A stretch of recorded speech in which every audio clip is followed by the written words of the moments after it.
The new Mantis X10 firearms performance system has all the goodness of the original, plus holster draw analysis and recoil analysis. It's a fantastic upgrade and I recommend it highly. Hey guys, Brian Hill with the Complete Combatant. Welcome to the Active Self-Protection Extra channel.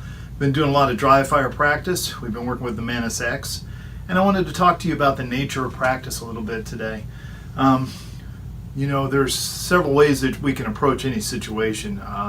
If we have a challenge, we can voice our complaint, we can quit, we can procrastinate and not make anything, or we can persist. Those are the choices that we have. And you're watching this channel, so I know that you're persisting in your practice and you'd like to get better. Unfortunately, for most of us, we approach practice in one of two ways. We either do more of the same thing or less of the same thing. It's an interesting idea. I practice harder the same thing over and over, expecting a different result, or I practice less of it, and I expect a different result, or I buy a different tool. What we want to do is be explorers. We have to explore our practice. That's a different mindset. About 3% of the population is very creative and creates new systems and works outside the norm. And I want you to do that in your practice, is try to work outside of what's normal. It is so much easier if somebody tells you what to do and you follow that over and over. But it's not yours until you practice it deeply and you explore it. And we've got to find out what works and what doesn't work for you. Now, we have a lot of commonalities in our motions, and that's going to be important. And you'll find that we all kind of arrive at the same place, but every body type, every gun fitment makes a bit of difference in it. And people want to do the same thing, but maybe that's not possible for all of us. Our grips may be a little different. So today we're going to talk about grip. We're going to talk about how to build a grip, how to measure a grip, and then how to use the Mantis X to even improve it further. So I'm going to grab my CERT training pistol here. This is a non-live firing pistol, so everybody's safe out there. And it's a good way to practice. Now for gripping this, the bottom three fingers really matter, okay? The thumb doesn't add much to this at all because it's frankly out of the way. That's why we have a lot of talks about thumbs down, thumbs forward, thumbs up. There's been enough shooters that are great in each area that leads me to believe that thumbs don't matter. The type of gun you're running will matter though. If you're running a 1911, you tend to end up with thumbs up. If you're running a Glock, thumbs forward. If you're running a revolver, thumbs down. So, the gun's going to matter in this, how you make a grip. But I don't teach people how to shoot guns. I teach people how to learn how to shoot guns. I teach people, not firearms. And that's something important to think about. So what we always want to do is we want to get it in high as we can in the hand, and we want to get as much as the hand possible around the gun. And then we're going to leave the thumb out. That gives us space to put the other hand in here. A lot of us spend a lot of money on grip reductions and stippling of the gun, but we'll probably need to stipple our other hand because that's what we're really going to be hanging on to. Some liquid chalk is a good way to really check your grip because it gives you some feedback, especially if you live in a climate like I do in Georgia. It's humid all the time and it's sweaty, so a little bit of grip gives me a better feel of where my hand is. I think about mountain climbing when I do this. I want to make a grip that grabs the part of my hand, and I want to find spots for each finger so that it fits in there. I also want my palms to come together and be really pressed against the gun, okay? And then my thumbs are just going to simply relax. I don't do anything with the thumbs. Now some of you end up pushing in with your thumb and pushing in with your index finger. So when you let go with your trigger finger, it moves the barrel. You can see that very clearly, okay? So right here we're going to get some movement on that. So don't push in with your thumbs. Let them ride. They need to stay away from the slide release or slide stop, the decocking lever, definitely the slide release, the takedown lever. Those sort of things are really important, and away from the mag button. The bigger your hands, the harder it is, or the smaller the gun, the harder it is. So think about that when you're working your grip. I want to feel complete connection to my grip, okay? Now how much tension is great debate. Speed is developed by a proper balance of tension and relaxation.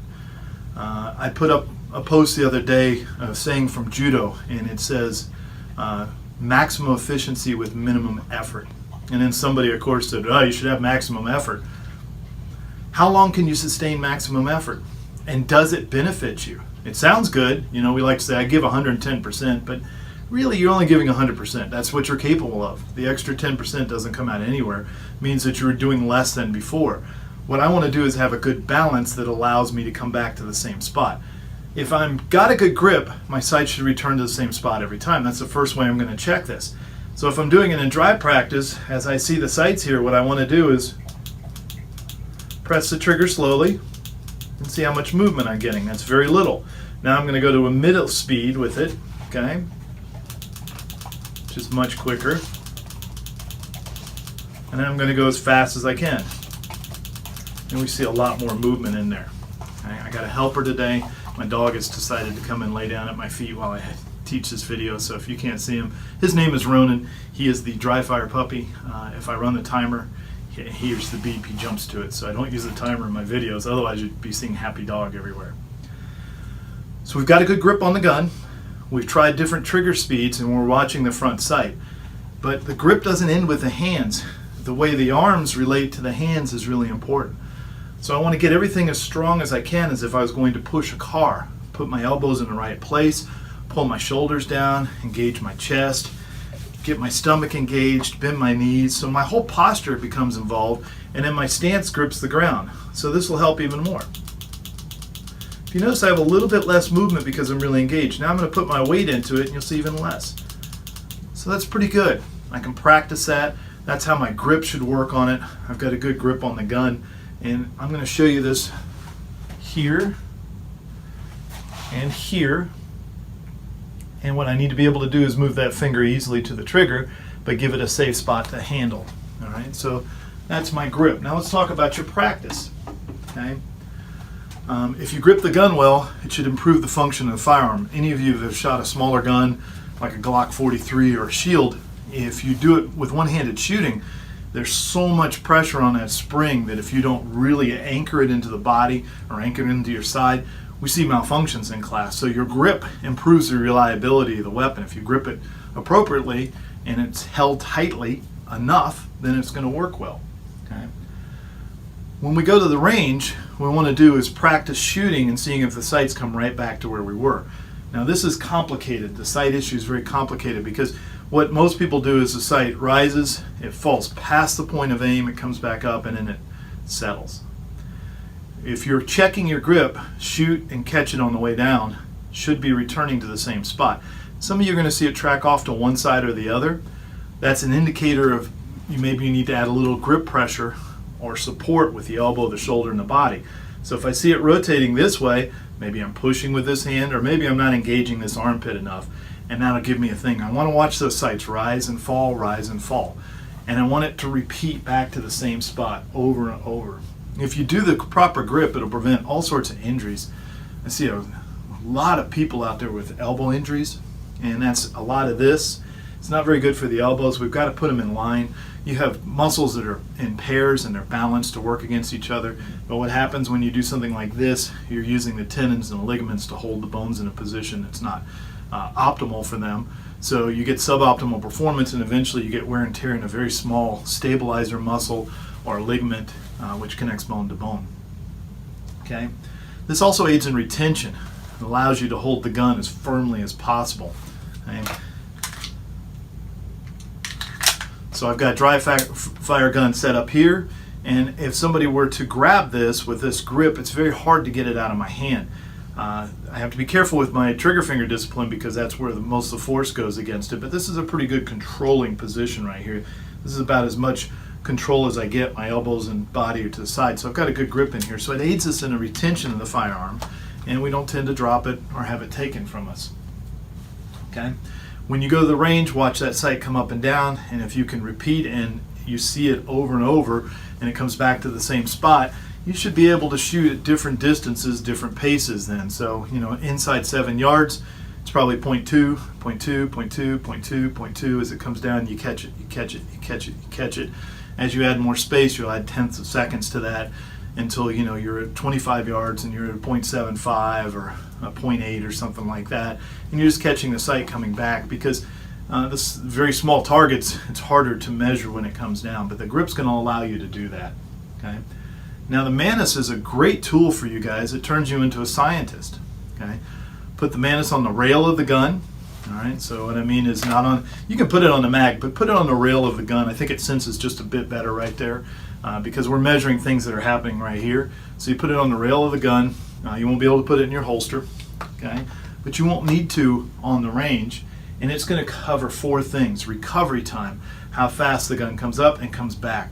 Really essential for the defensive shooter. How quickly can I get back on target? Most of your gun's going to get back faster than you do. That's why I want to practice catching that sight on the way down. What is the actual angle of the muzzle rise? Is it 17 degrees? Is it 22 degrees? Is it 10 degrees? And you make adjustments to your grip and see what keeps less muzzle rise from happening. You're never going to be able to eliminate it. It's always going to rise. So we're simply looking to repeat the control of the gun coming back to the same spot over and over again, not eliminating muzzle rise. Okay? What is the width of that measurement? Very important, along with the angle. And then what is the exact angle of the muzzle rise? So we see how far the muzzle rises and what is the exact angle in degrees. That's a great measurement system because it takes you out of it. Human beings are pretty poor at measuring things like this because maybe we like one gun better than the other. We like one ammo better than the other. So we tend to put more effort into it. It's hard to tell where we're at. So it's really good to practice with one gun and pressure it out and get a good position and try to shoot it and see where the muzzle comes back to. You should be ready to shoot on the way down. So that means you're going to flip the trigger back and be ready to shoot again. You're not going to pin it to the rear, let it settle, come back up, aim, and then move your finger back out because you've ruined all your aiming at that point. As the gun is loading, you are loading also, so you're going to load that trigger finger back up and get ready to shoot another shot. If you're in self-defense and he's either run away or he's fallen down or he's no longer a threat, you're going to take your finger off the trigger. Your decision to stop shooting at that point. This is a really good drill for you to build your grip, your posture, and your stance, and to practice it coming straight back every time. Don't put a big accuracy standard on it. See the repeatability. Now, there's 2 things that we measure in shooting: accuracy and precision. This is a precision technique, which means I can do the same thing over and over precisely. Now, it may not be accurate yet, may not be on the spot you want it on. People can be very accurate but not precise. That looks like a B8 with target holes all over it.